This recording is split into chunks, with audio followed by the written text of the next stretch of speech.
When you're just starting out speedrunning Deltarune, a lot of your time save is going to come from skipping encounters properly. Some are pretty easy, some are not. This video serves as a sort of guide to help new runners get the idea of how encounter skips should be done. Keep in mind though, this isn't a speedrun tutorial, it's mainly meant to be a supplement to Rambu's guide on speedrun.com. If you aren't already using that guide to learn the game, you probably should. It's super detailed and constantly updated.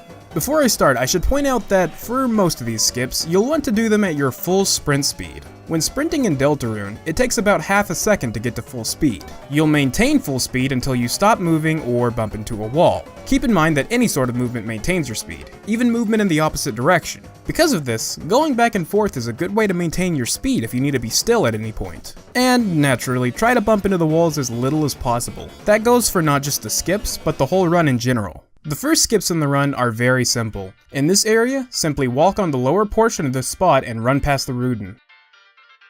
Do the same for the next Rudinn, although the timing might be a little tighter. This next Rudinn, however, you'll want to move a specific way for. Go up and over, making sure to keep your distance so it doesn't catch you. And a few forced fights later, you'll run into your final Rudinn skip, which can be a little tricky. You'll want to take advantage of this tight back and forth pattern it walks in. Wait over here, moving back and forth to maintain your top speed, and wait for the Rudinn to turn to the left. The moment it does, try to go under it with a sharp V-shaped curve.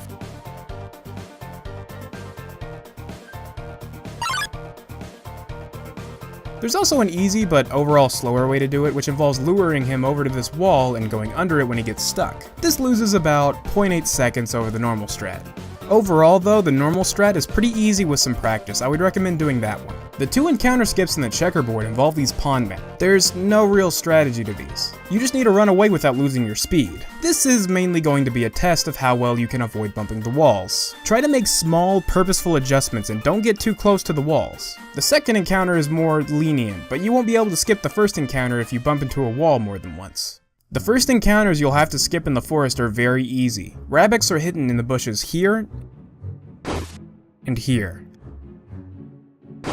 Simply walk up close enough to trigger them, and walk the opposite direction. Standing also works, but you'll lose your speed. This area is where you'll first encounter Bloxer, but this one's pretty easy. Just hang out in this second split in the path until it passes. The double Bloxer room, however, is much more difficult. These Bloxers can go anywhere, so if they see you, you will have to fight them. Avoid the first Bloxer by hugging the right side of this wall as it passes. Once you reach this spot, wait for the Bloxer to catch up. When the Bloxer is parallel to you, start running right and hug the left side of this wall as you go down. The timing's really tight, but if you do it right, Bloxer won't see you.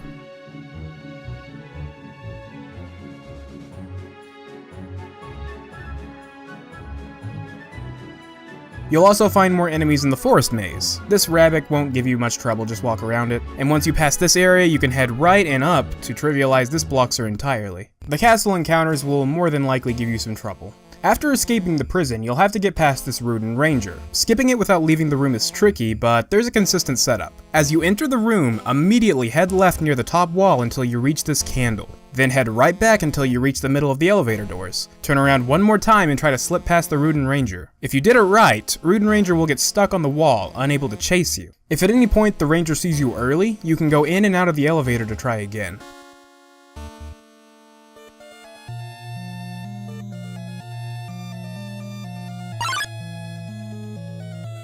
Your final encounter skip will be with Head Hathy, and it's easily the hardest skip in the game. The idea is to build up speed around this area until Head Hathy comes to a complete stop. Once you sprint past it, Head Hathy will chase you through the walls. The only thing you can do is try to get to the stairs as fast as possible without bumping any walls. Even if you do this perfectly, the enemy will be mere pixels behind you by the time you reach the stairs. This is a very difficult trick that you'll have to practice a lot to get even somewhat consistently.